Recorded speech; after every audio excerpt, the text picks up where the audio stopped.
Bueno, mi nombre es Natalia Rodríguez, soy la responsable del área de incidencia social y política de la Coordinadora de ONGs para el Desarrollo de Euskadi. En esta pequeña charla que os voy a impartir voy a tratar de explicar por qué es importante el elaborar y el establecer estrategias de incidencia política para lograr esta transición socioecológica de la economía, partiendo de la intención, de la base de la introducción del término y de la incorporación del concepto de la coherencia de políticas para lograr esa transición y ese cambio de modelo. Por una parte, vamos a comenzar con un pequeño análisis del contexto internacional y de cuál es la realidad hacia la que intentamos tender o que intentamos cambiar y por qué es importante el realizar una estrategia y estas labores de incidencia política, por qué necesitamos influir en los ámbitos de decisión para alcanzar esta transición. Una segunda parte breve va a constar de reconocer o de explicar cuál es el papel de las organizaciones no gubernamentales en esta labor de incidencia política. Un tercer bloque un poquito más amplio se va a explicar cuáles son las herramientas de las cuales disponemos para realizar estas labores de incidencia política y un ejemplo metodológico de cómo diseñar una estrategia de incidencia política. Y por último, os voy a comentar dos ejemplos, dos experiencias de trabajo en red que han tendido a la introducción, o con el objetivo de mostrar a la ciudadanía y de presionar para la introducción de esta coherencia de políticas con esta perspectiva global. Y en un cuarto momento os voy a explicar dos experiencias que hemos desarrollado en Euskal Herria de trabajo en red para el impulso de este tipo de experiencias de trabajo más globales y desde ámbitos y movimientos diferentes. Estarán acompañados de material gráfico y pues para que si queréis ampliar la información o el trabajo de estas dos redes, pues os facilitará también direcciones de webs y blogs, etc. Bien, en un primer momento, como comentaba, vamos a hablar de esta importancia de lo global y lo local, este análisis de contexto. Entiendo que en otros módulos anteriores se ha profundizado más en esta materia, pero sí que lo quería comentar a modo de introducción, ¿no? de todo el bloque de incidencia política. Partimos de un análisis de contexto de un cambio de paradigma, la superación del paradigma norte-sur y de una noción convencional, tradicional de desarrollo. Esto está en crisis y la globalización ha traído también el globalizar los problemas y el globalizar también sus soluciones. Tenemos por una parte también la nueva agenda por una parte tenemos la crisis o el cuestionamiento de que la tradicional ayuda oficial al desarrollo no es suficiente para promover el desarrollo a nivel global, a nivel mundial. Por otra parte está la recién aprobada por Naciones Unidas nueva agenda del desarrollo, los Objetivos de Desarrollo Sostenibles, aprobados en la Asamblea General de Naciones Unidas en septiembre del año 2015, los cuales empiezan también a cuestionar los tradicionales instrumentos de cooperación para dar un mayor protagonismo a un nuevo modelo diferente de gobernanza que promueva dinámicas de desarrollo diferentes en los distintos países. Es asumido a todas las instancias como la globalización y su crisis ha impactado en todos los ámbitos y en todos los países, sean ricos o pobres, sean del norte o sean países empobrecidos. Estos problemas globales pueden ser económicos, sociales, medioambientales, derechos humanos, migraciones, el incremento de las desigualdades. Por tanto, su solución también debe ser abordada desde una perspectiva global. Luego veremos un poquito con más profundidad las diferencias entre la incidencia política clásica, tradicional, y una incidencia política transformadora o al servicio de esta nueva situación o contexto internacional globalizado. Pero va a haber elementos que van a condicionar por una parte los contextos geográficos y los ámbitos de poder se han difuminado mucho más, es más difícil acceder a ellos y en ocasiones detectar dónde está ese ámbito real de decisión y de poder, y por otro lado la multiplicidad de actores que han ido surgiendo en este contexto. tanto a nivel local como a nivel internacional. En esa soberanía, esa globalización, esos ámbitos de poder, como decía, también han ido difuminándose. Ha habido un vaciamiento de poder de los estados hacia instancias supraestatales, pero también en el caso del Estado español tenemos gobiernos autonómicos, y hacia abajo también en los entes subestatales también hay cesión de ámbitos de poder. Bien, para abordar toda esta problemática y este cambio de modelo, vamos a emplear el concepto de coherencia de políticas. ¿Qué significa? Significa que desde una institución todas las políticas que se impulsen o que se implementen deben de estar todas ellas en consonancia con los objetivos del desarrollo humano sostenible. No sirve que solo un departamento concreto haga una labor determinada, ya que el resto de las áreas de gobierno pueden estar generando interferencias sobre esa labor. Por tanto,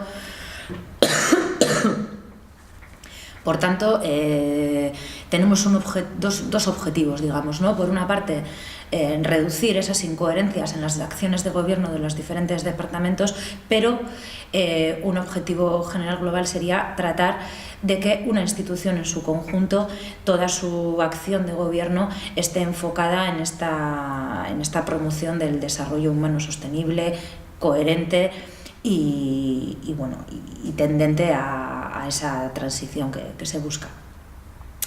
En este contexto, el ámbito de trabajo a nivel local es importante porque los problemas son globales, pero las soluciones parten también de un trabajo local. Y esto es importante a la hora de hacer incidencia política, ya que nuestra capacidad es más cercana. Difícilmente hay organizaciones que tienen acceso y que trabajan en ámbitos internacionales, en la Unión Europea, en Naciones Unidas, pero nuestro trabajo más cercano es en nuestros entes locales o como mucho en los gobiernos estatales. Por eso, a nivel local, a la hora de buscar esta coherencia de políticas tenemos un amplio abanico de competencial, ¿no? en el que trabajar y sobre el que tratar de incidir o influir en esas políticas. Por ejemplo, todas las áreas de promoción económica, de agricultura, de pesca, de medio ambiente, compra pública, etc.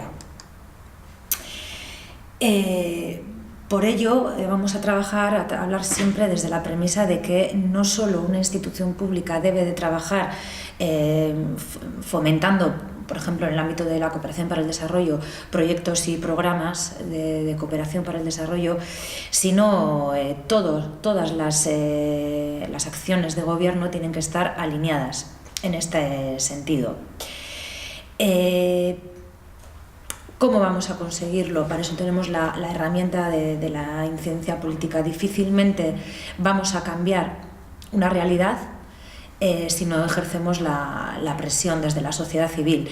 Es difícil que desde una instancia de gobierno un tema que no esté en su agenda política de repente entre en agenda, y además un tema de tanto peso como es este, que va a modificar formas de trabajo y de gobierno hasta ahora institucionalizadas. Hablamos del trabajo de un departamento estanco que sí hay coordinación para desarrollar algunos planes, pero hasta el momento no existen planes de coherencia de políticas a nivel institucional. Por tanto, la incidencia política va a ser nuestra herramienta de llegar a estas instancias de poder y a la modificación de estas políticas. Además, vamos a hablar de la incidencia política como una herramienta de participación de la ciudadanía en la toma de decisiones. ¿Esto qué significa? Tenemos que tener claro que hacer incidencia política no es hacer una acción, tener una reunión puntual con un responsable político concreto o hacer una movilización puntual el Día Internacional de lo que sea, por poneros un ejemplo, ¿no? Tenemos que tener claro que una campaña de incidencia política son acciones estratégicas y obedece a un proceso deliberado, pensado y planificado. Luego, en la parte de cómo diseñar esta estrategia, comentaremos algunas claves metodológicas que pueden servir de apoyo. Tener claro que en todo momento que cualquier acción de incidencia política va a estar enfocada a tratar de cambiar el ámbito de la toma de decisiones. No hacemos incidencia política sobre una institución, hacemos incidencia política sobre las personas. Las personas que están en instituciones son electas, son responsables políticos y son quienes van a cambiar, quienes van a tener la iniciativa de cambiar esa praxis o esa política concreta. Y el objetivo siempre va a ser lograr unos cambios concretos que mejoren la vida de las personas o de la comunidad. Bien, en este caso, referido a la coherencia de políticas, el objetivo, la incidencia política, en un primer lugar, vamos a tratar de conseguir que sea un tema que forme parte de la agenda política. No vamos a partir de la premisa, que en ocasiones también es equivocada, de hablar de incidencia política como un ejercicio de confrontación con las instituciones. En ocasiones sí, en ocasiones cuando se han ido probando otras etapas o quemando otras etapas, no nos queda más que llegar a un nivel de confrontación. Pero que no nos asuste hacer incidencia política, porque se puede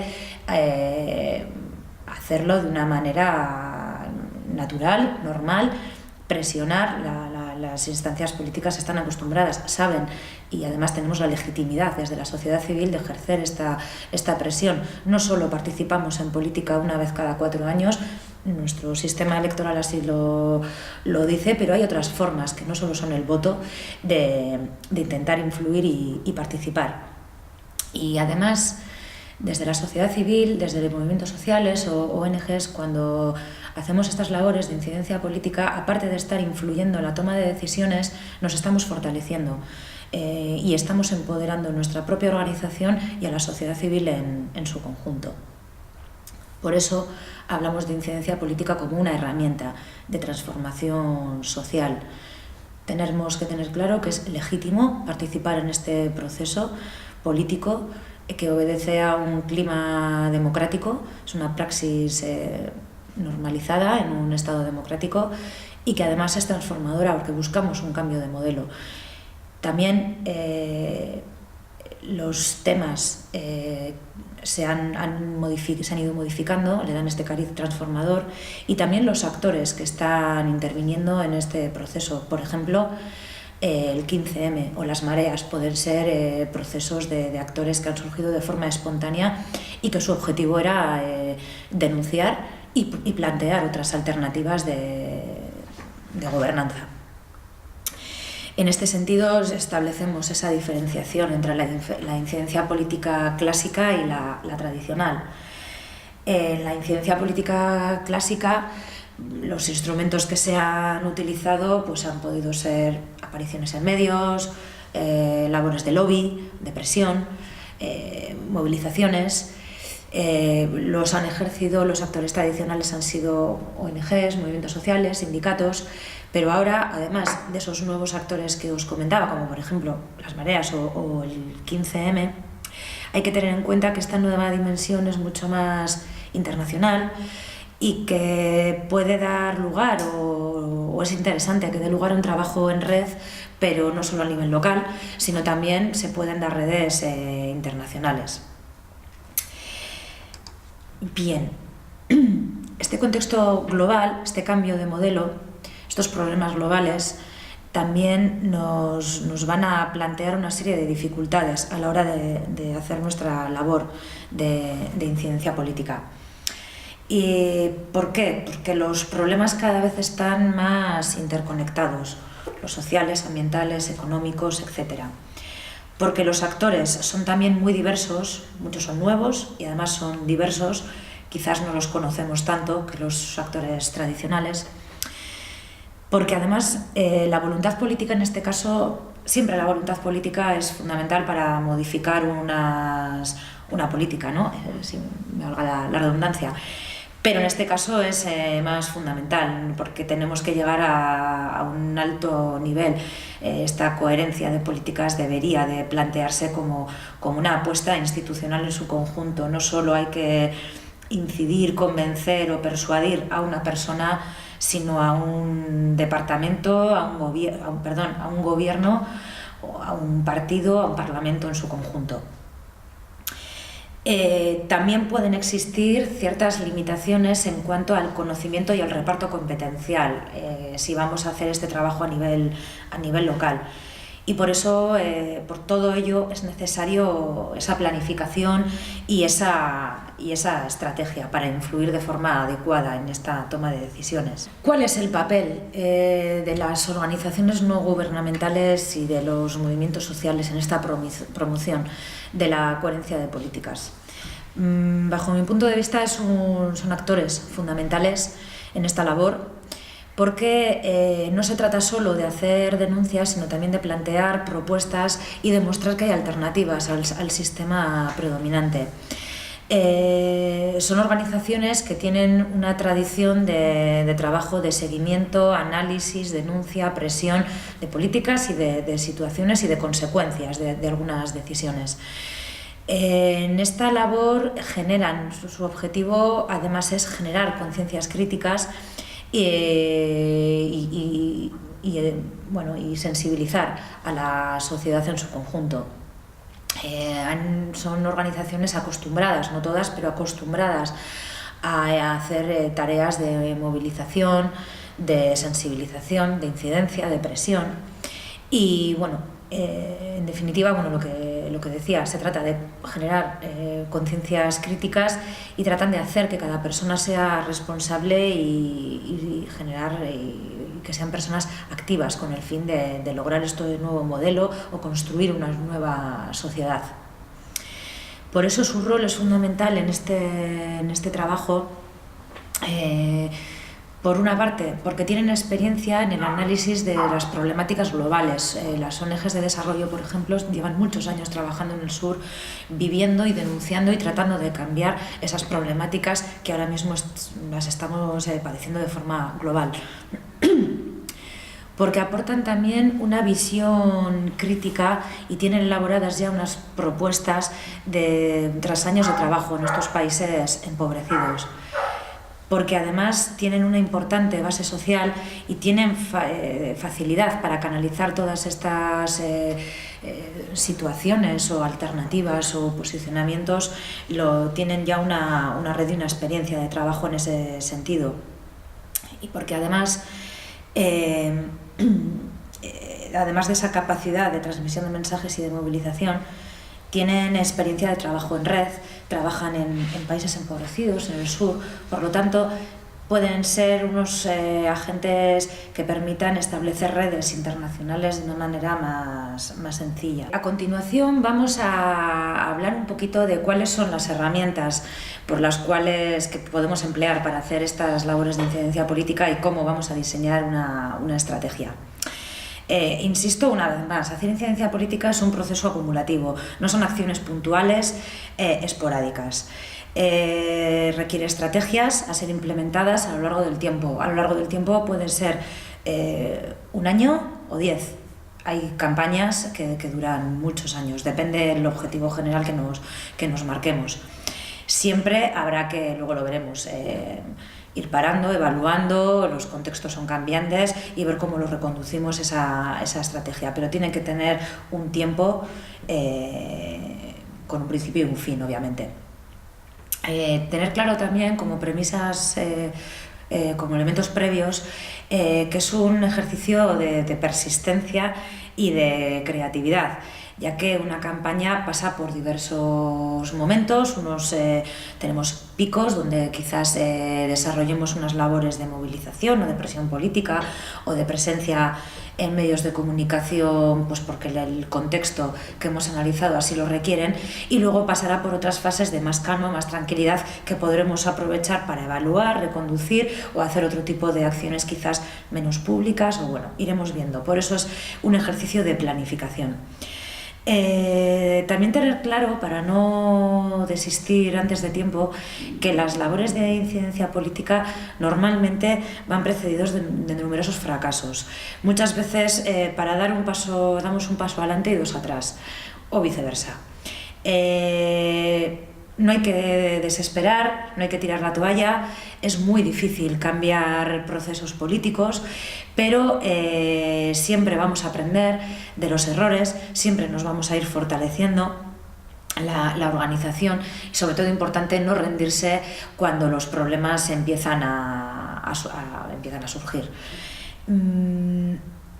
Requiere, como decía antes también, algunas iniciativas complementarias que nos van a ayudar a lograr nuestro objetivo. Quizás van a ser logros de menor envergadura, pero finalmente pueden contribuir a la consecución de ese objetivo específico o general. Mientras tanto, como decía, nos vamos a ir fortaleciendo y vamos a ir también fortaleciendo ese tejido asociativo o construyendo un poder social. Vale. ¿Qué objetivos vamos a perseguir en el diseño de esta estrategia? Bueno, decíamos antes, el fundamental es la introducción en la agenda política de la coherencia de políticas. Tenemos que tener en cuenta que se trata de un objetivo en el cual es necesario el compromiso político al más alto nivel, desde la propia configuración de un organigrama institucional, desde el diseño de las concejalías o de las consejerías, ministerios, etcétera, que pasa por el conocer y el reconocer las interdependencias que hay entre las diferentes políticas, entre los ámbitos de gobierno, entre el propio territorio. Y luego ese marco normativo previo debería de ir acompañado también de un marco instrumental. Por ejemplo, que un gobierno determinado tenga una estrategia, un plan de promoción de esta coherencia de políticas, o incluso una comisión concreta en un parlamento, por ejemplo.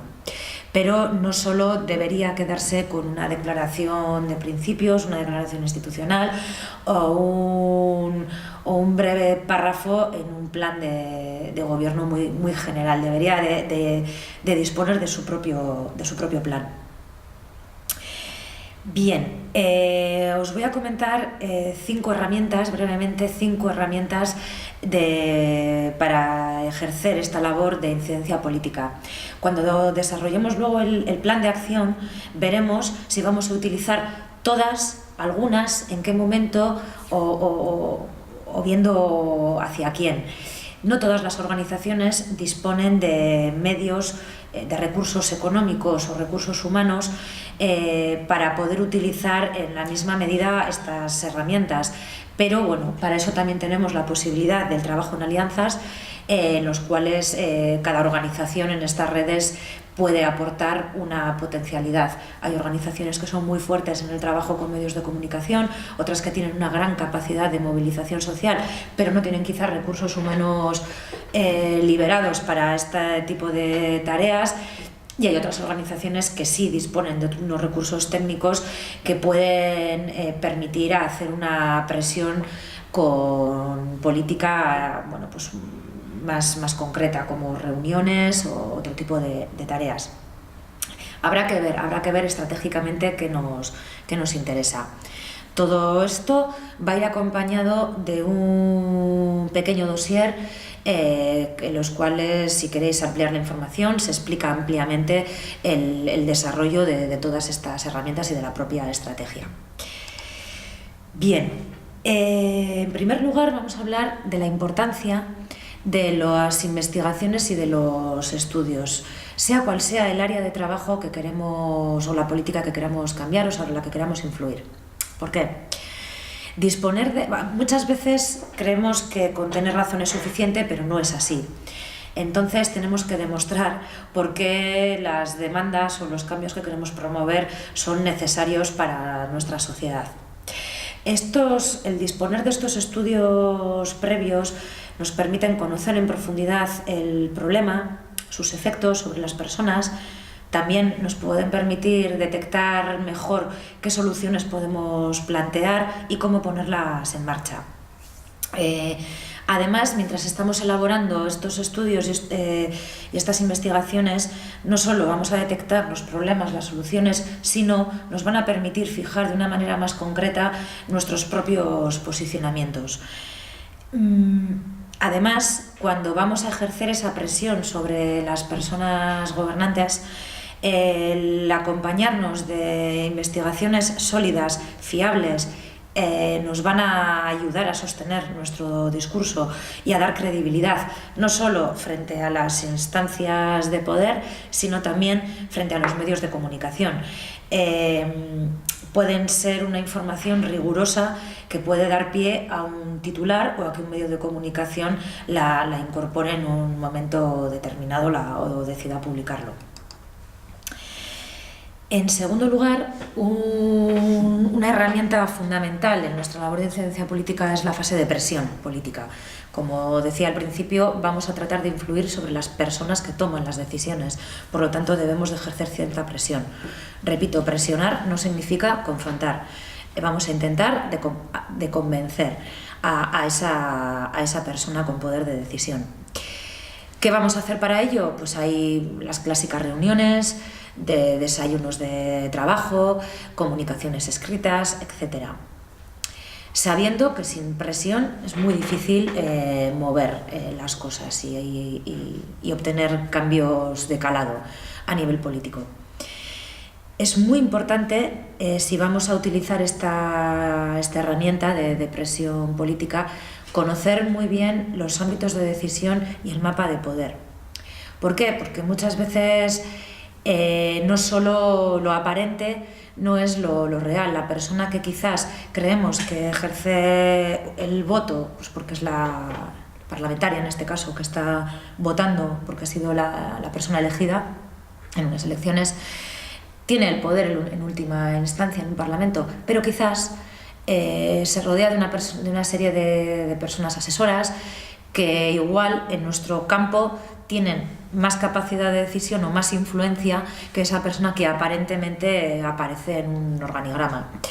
Todo esto se va conociendo con el tiempo, no es difícil que todos estos juegos de poder o cómo se mueven, cómo se adoptan las decisiones, este trabajo de cocina que se dice muchas veces, no viene en ninguna web institucional, hay que conocerlo poco a poco y por eso una labor de incidencia política es un proceso a largo plazo.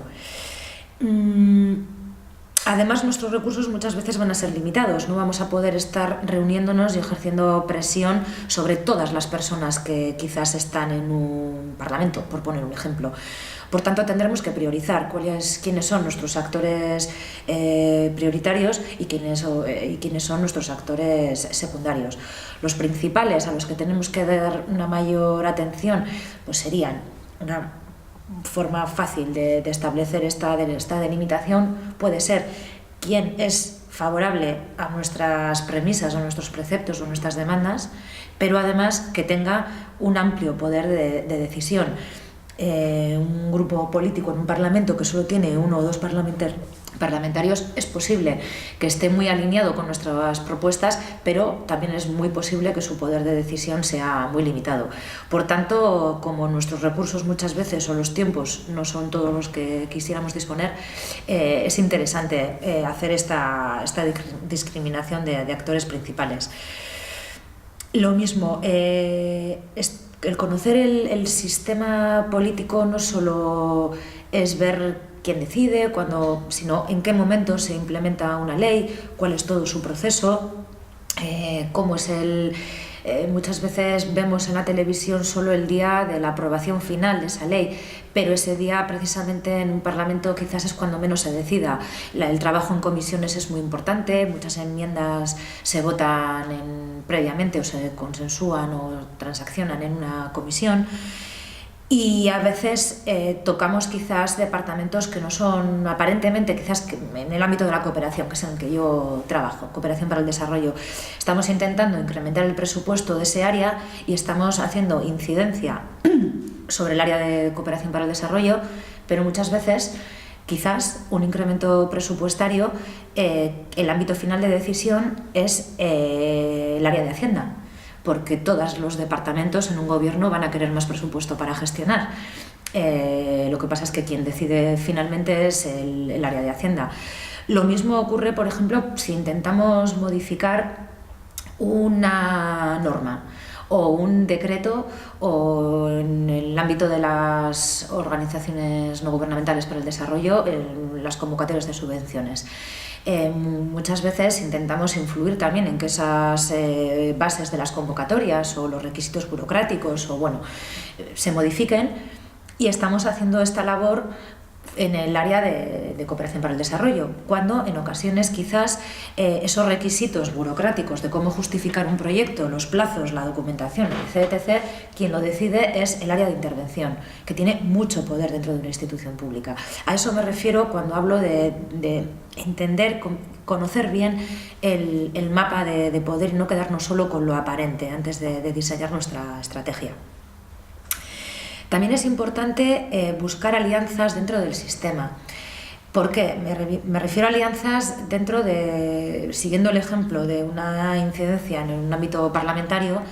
Es interesante quizás esos actores secundarios que hemos podido identificar, que están muy alineados con nuestro tema, pero tienen un escaso margen de decisión, nos van a ser muy útiles, y es importante e interesante también trabajar con ellos, porque nos van a poder facilitar información, documentación,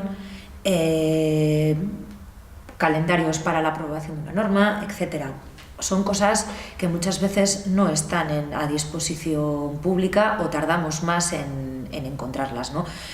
Lo único que a la hora de establecer estas alianzas es muy importante tener en cuenta no perder nuestra independencia, porque muchas veces desde la otra parte va a ser muy fácil el tratar de colocarnos unas siglas, y eso es muy peligroso a la hora de hacer incidencia política.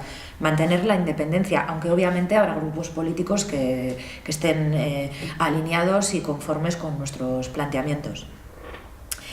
A la hora de ejercer esta presión, también creo que me voy a repetir, que lo decía antes, es importante intentar plantear previamente bajo la premisa del gana-gana, ¿no? Intentar que, si se da ese cambio, nuestra organización, la sociedad, va a ganar, pero también el propio gobierno va a salir ganando. Es mucho más fácil llegar a un acuerdo en una negociación bajo ese parámetro. Tiempo habrá después para llegar a un paso de confrontación. Y en este caso también habría que tener en cuenta, a la hora de lo que decía antes, de no siempre vamos a utilizar todas las herramientas, o no todas a la vez.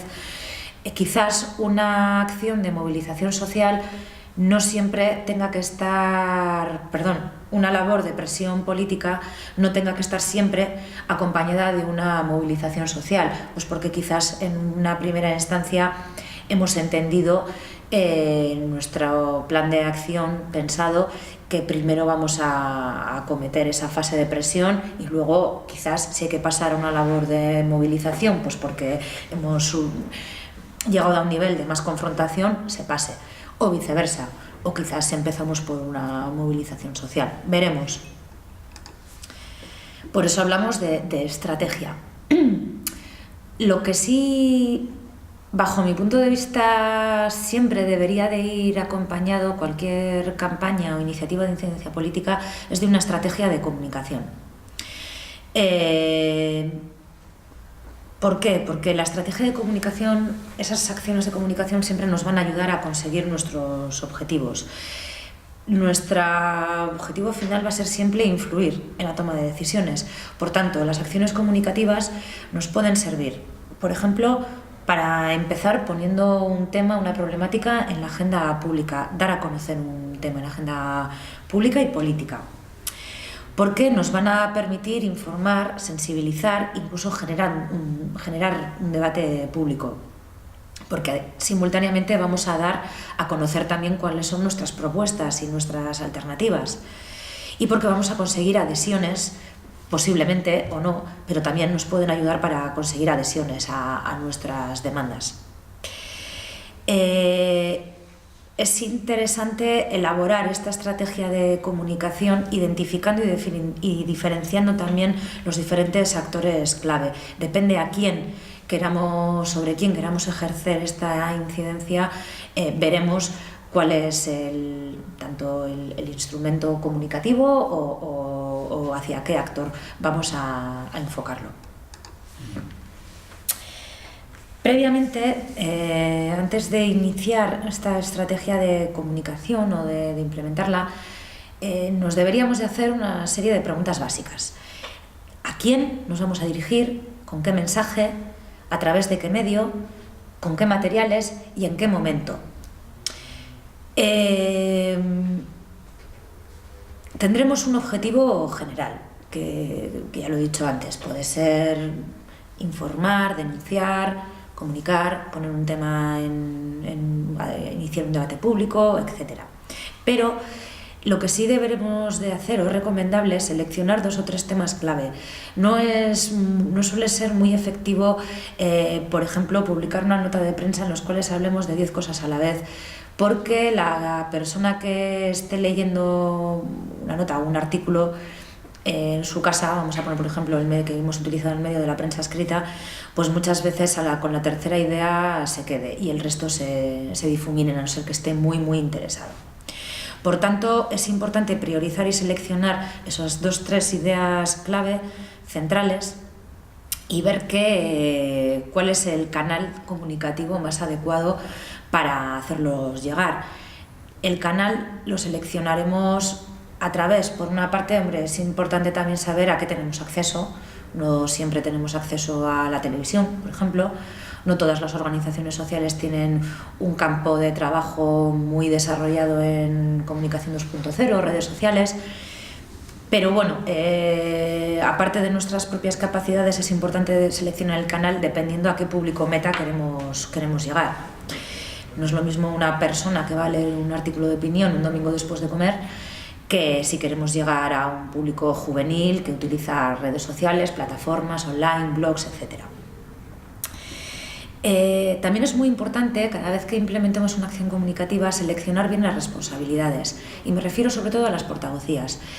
En nuestro trabajo en organizaciones muchas veces yo me he encontrado con la tesitura de que tenemos todo muy bien pensado, el mensaje, el público, el canal, y de repente enviamos una nota de prensa y el objetivo es que nos llamen los medios de comunicación para escribir una noticia concreta a partir de esa nota o, por ejemplo, a hacer entrevistas. Y entonces empezamos a volvernos locas y a buscar portavocías. Lo ideal es tener una buena persona portavoz pensada previamente, que esté localizable, y eso nos va a evitar muchos sustos y muchas improvisaciones de última hora. Parece una cosa muy obvia, pero nos pasa mucho más de lo que nos gustaría. Y también es interesante siempre hacer un monitoreo de la cobertura. Ver si hemos llegado al público meta que nos habíamos propuesto, si el canal utilizado ha sido el adecuado, si las ideas se han entendido, y bueno, puede verse a través de una serie de indicadores, por ejemplo, indicadores de impacto, cuántos impactos hemos tenido en unos medios de comunicación concretos, o a qué número de personas hemos llegado a través de esos impactos, por ejemplo. Los instrumentos son variados: notas de prensa, dosieres informativos, artículos de opinión, cartas al director, desayunos de trabajo, ruedas de prensa, la comunicación 2.0 de blogs, webs, redes sociales, etc. Y me gustaría apuntar 5 aspectos a tener en cuenta cuando hacemos estas labores comunicativas. Por una parte, los periodistas no suelen ser expertos en todos los temas, entonces quizás es conveniente, depende qué canal comunicativo utilicemos, pero no utilizar nuestro metalenguaje, que quizás entre nosotras es muy común, lo utilizamos día a día, pero quizás si estamos dirigiéndonos a la sociedad en general, quizás no nos entiendan. Por tanto, ni el propio periodista a la hora de luego escribir una noticia lo pueda tener muy claro. Por lo tanto, hay que cuidar en ese sentido ese lenguaje, ¿no? O pensar que no son expertas siempre. Hay que tratar de buscar un gancho, un foco, el ángulo que pueda hacer interesante esa noticia, y el momento. El momento es importante porque quizás la semana después de unas elecciones generales quizás no sea el momento mejor para lanzar una noticia o hacer una movilización, pues porque los medios van a estar copados normalmente por ese contexto político puntual. También es importante trabajar estrategias estables y a largo plazo con periodistas, aunque quizás en un momento dado no nos interese o nos llamen y no nos venga bien del todo atender a esa demanda o no sea importante para nosotras. Es importante tener esa relación ya establecida, porque en un momento a posteriori quizás seamos nosotras quienes necesitemos a una persona concreta de un medio de comunicación. Bien, otro elemento, otra herramienta utilizada habitualmente en las labores de incidencia política es la movilización social. Decía antes que habrá que ver en qué momentos y en qué contexto vamos a lanzar una actividad de este tipo y tener en cuenta pros y contras. Quizás si no tenemos una gran capacidad de movilización, quizás es peor el remedio que la enfermedad, quizás la imagen que podemos dar es pobre y debemos utilizar otras herramientas en las que seamos más fuertes o viceversa. Pero no cabe duda que una movilización siempre nos va a dar una mayor proyección pública y nos puede fortalecer incluso. También es importante, sobre todo en el trabajo de coherencia de políticas y en el avance hacia este cambio de modelo, por lo que decía antes, los problemas son globales y las áreas son globales, están todas transversalizadas. Si cabe, el trabajo en red con otras organizaciones es más fundamental. No solo porque cada una va a aportar un conocimiento de esta situación interrelacionada, sino también porque, también lo decía antes, unas organizaciones van a ser más fuertes que otras a la hora de aportar recursos humanos, económicos, etc. Hay que tener en cuenta que cuando trabajamos en alianzas entre diversas organizaciones también hay riesgos, como puede ser perder perfil público. Nuestras siglas pueden quedar bajo unas siglas paraguas. Podemos también vernos en la tesitura de tener que reducir nuestro discurso para llegar a consensos, pero bueno, normalmente los beneficios suelen ser mayores que las dificultades, que merece la pena correr este tipo de riesgos. Pasamos a comentar cómo podría ser el diseño de una estrategia de incidencia política. Esa importancia de la planificación. No hay un marco lógico que indique cómo hay que elaborar una estrategia de incidencia política. Sí que puede haber aproximaciones metodológicas. Yo os voy a comentar una muy sencilla que está al alcance de cualquier tipo de organización. Pero en realidad difiere poco del trabajo de planificación que se puede hacer para implementar un proyecto o un programa. Básicamente se trata de identificar unos objetivos y ver cómo los alcanzamos a partir de unos problemas, ¿no?, detectados. Hay que tener en cuenta que el contexto es cambiante, que podemos partir de una serie de problemas o un mapa de poder, un contexto determinado, pero de repente puede haber unas elecciones, puede cambiar este ámbito de decisión, este ámbito de poder, incluso cómo se reparten los departamentos en una institución, y eso en ocasiones puede complejizar nuestro trabajo. Por ello es interesante en la planificación hacer un buen análisis de contexto previo y prever cuáles pueden ser esas dificultades que nos podemos ir encontrando en el camino. Serían 5 pasos a la hora de diseñar esta estrategia. Mi propuesta son 5 momentos. El primero, ver qué objetivos tenemos, analizar los problemas, identificar esos problemas y también hacer una propuesta de soluciones. En este momento también la organización debería fijar una propuesta y un posicionamiento. Estos objetivos, mi recomendación es que sean, en inglés las siglas son SMART, en castellano CREMA. ¿Y qué significa? crema, con fecha de cumplimiento, que sean relevantes, que sean también específicos, que sean medibles y que sean alcanzables. No podemos fijarnos objetivos muy generales que no sepamos nunca cuándo deberían haberse cumplido, que sean imposibles de evaluar. Intentar ser lo más específicos y concretos posibles y que cumplan esos parámetros crema. Es más difícil diseñar unos objetivos así, pero a la larga nos va a beneficiar en nuestra labor de incidencia política. Un segundo paso, una vez teniendo ya elaborados estos objetivos, tenemos un análisis de contexto y ese mapa de poder. Lo comentaba antes, habría que tener en cuenta cuáles son los diferentes intereses políticos, cuáles son los periodos electorales y las estrategias electorales de los partidos, dónde están las instancias de negociación, qué compromisos han ido asumiendo por los diferentes agentes, cómo es el proceso de toma de decisiones y qué grupos de presión o de interés también están alrededor de estas instancias de poder o trabajando este mismo tema. No me gustaría olvidar a otro agente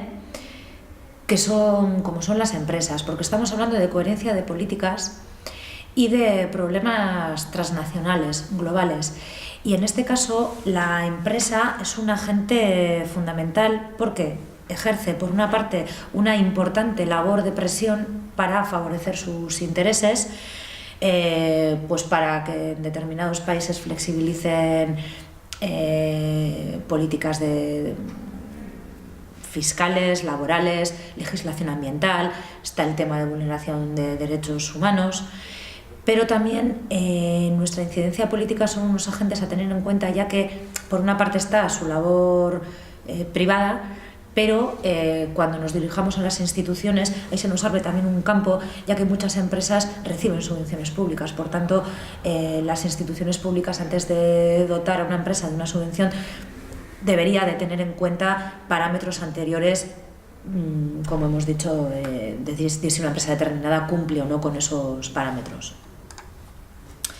Un tercer momento en el diseño de esta estrategia sería el plan de acción, donde vamos a ver esas herramientas que hemos comentado previamente, cómo, en qué momento y en qué orden las utilizamos.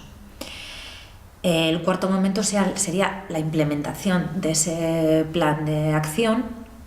Y en quinto lugar, muy importante, que a veces se nos olvida muchas veces, es hacer un seguimiento y una evaluación. Una evaluación intermedia y una evaluación final. Evaluación intermedia porque, como decía antes, estamos trabajando en un contexto cambiante y tenemos que ir analizando qué dificultades nos hemos ido encontrando, qué avances, y ver si hay que rediseñar por el camino algunos aspectos de esta estrategia. ¿Qué ocurre con el ámbito de la coherencia de políticas? Que es difícil establecer unos parámetros, unos indicadores que nos ayuden a valorar si hemos logrado estos objetivos. ¿Por qué? Pues por una parte porque habría que evaluar todas las áreas de la acción pública, porque también habría que analizar qué contradicciones tienen entre unas áreas y otras y también qué sinergias se pueden establecer, y habría que hacer incidencia sobre todas ellas. Entonces, la evaluación de todas ellas, establecer una batería de indicadores, es complejo. Sí que ha habido intentos, por ejemplo, la Plataforma 2015 inició una labor de identificación de indicadores de coherencia de políticas para el desarrollo. La Concord, en el ámbito europeo, también ha elaborado, tiene sus parámetros para la hora de establecer un ranking, digamos, de países más o menos coherentes.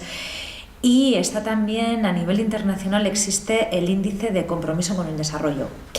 Es un ranking entre países ricos relativos a la coherencia de políticas. Analiza la ayuda oficial al desarrollo, migraciones, comercio, medio ambiente, inversión, seguridad y tecnología. Estos 7 parámetros. Y por último, me gustaría comentaros 2 experiencias desarrolladas en Euskal Herria, diferentes, pero que pueden tener su punto en común en cuanto a tratar los problemas y las soluciones de una forma global, desde una perspectiva local. Me refiero, por una parte, a una campaña desarrollada por la Coordinadora de ONGs para el Desarrollo, en la cual yo trabajo, Es una red de organizaciones no gubernamentales para el desarrollo, 83 en concreto, que, bueno, entre otras tareas está la de hacer campañas de sensibilización y de comunicación. Esta campaña se llama Iniciativa Quién es Quién, la podéis encontrar en la web www.iniciativaquienesquien.org. Y bueno, el punto de partida es, esto es una red, estable, es una coordinadora y es una red en la cual hay una serie de estas 83 organizaciones están estructuradas y trabajan en alianzas de una manera estable, no puntual. El punto de partida de esta campaña es, partimos de la premisa que la pobreza y las desigualdades entre los países no se da de una forma casual. Que existan países empobrecidos o enriquecidos no obedece a una casualidad, sino que hay causas que la generan. Es muy necesario identificar esas causas de generación de pobreza y desigualdades para poder hacerles frente, y también es importante determinar e identificar quiénes son los causantes, las personas causantes y generadoras de esta situación, para señalar y para cambiar estas prácticas o estas situaciones.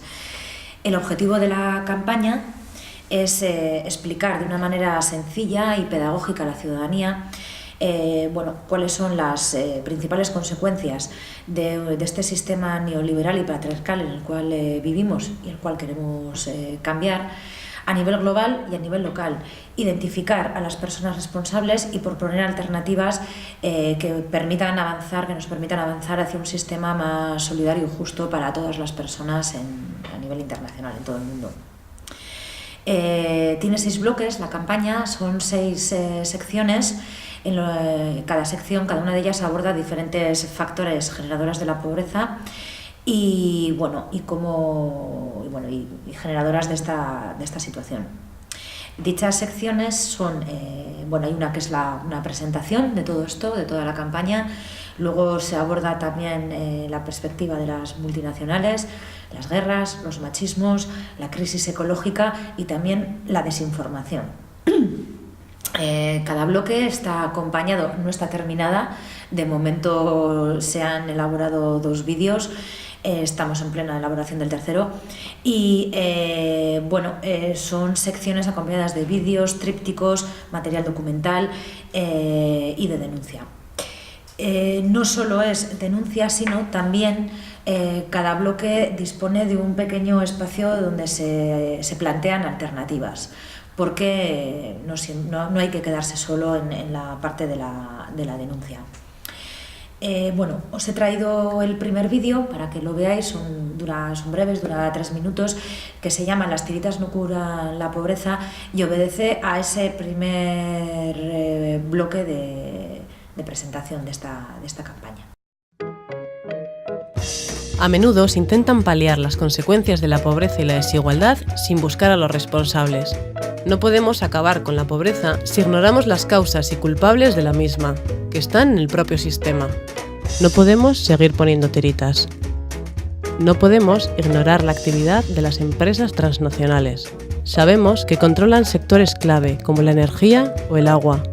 Se implantan en los países del sur para saquear sus recursos sin tener en cuenta las consecuencias en el medio ambiente y en la población local. Los ingresos anuales de Repsol y BBVA son mayores que el Producto Interior Bruto de Ecuador y Guatemala respectivamente. No podemos ocultar los trucos que tiene el capitalismo para sostenerse, como el Fondo Monetario Internacional o el Banco Mundial, o cómo se dota de herramientas que lo refuerzan, como los tratados de libre comercio, que siempre perjudican a los países empobrecidos. África ha pasado de ser, en 1960, un exportador de alimentos a importar una tercera parte de sus cereales. Sabemos que un país empobrecido es un país al que se le expolian sus riquezas y que además está condenado a pagar la deuda externa. Una deuda ilegítima e inmoral que sirve para someterlos. No podemos obviar la deuda del norte con el sur, una deuda que se puede calcular en términos ecológicos, económicos y sociales. Con tan solo una cuarta parte de lo que pagan de deuda los países del sur, garantizaríamos el acceso a la educación básica para todos los seres humanos. No podemos olvidar que el capitalismo mata de hambre y hunde en la miseria a millones de personas, especialmente a las mujeres. Todo ello para que una pequeña parte de la población pueda mantenerse en la opulencia. ¿Existe sistema más injusto? Para erradicar el hambre serían necesarios 30.000 millones de euros anuales. Se afirma que no hay dinero. Sin embargo, el Estado ha destinado cerca de 220.000 millones de euros para rescatar a la banca, 7 veces más de lo que haría falta para erradicar el hambre en el mundo. El capitalismo promueve un consumo insostenible que supone la destrucción del planeta, discrimina a las mujeres, desmantela el estado de bienestar en los países enriquecidos y promueve conflictos bélicos y sistemáticas violaciones de derechos humanos. No podemos obviar que vivimos en un sistema capitalista y patriarcal injusto que genera pobreza y desigualdades. El dinero es el eje central y las verdaderas necesidades de las personas no tienen cabida. Tampoco podemos ignorar que el capitalismo se nutre de la opresión de las mujeres y del empobrecimiento de los países del sur. No podemos seguir poniendo tiritas. Las tiritas no curan la pobreza. Necesitamos reiniciar el sistema. Hay alternativas. Vivir con menos para que todas las personas podamos vivir mejor. Necesitamos un nuevo modelo que no se base en el desarrollo económico, sino en el bienestar y la felicidad de todas las personas. Ser conscientes de los desajustes e injusticias de nuestro mundo y señalar a sus responsables es el primer paso para lograr el cambio. ¿Quieres saber quién es quién? Síguenos en la web iniciativaquienesquien.org.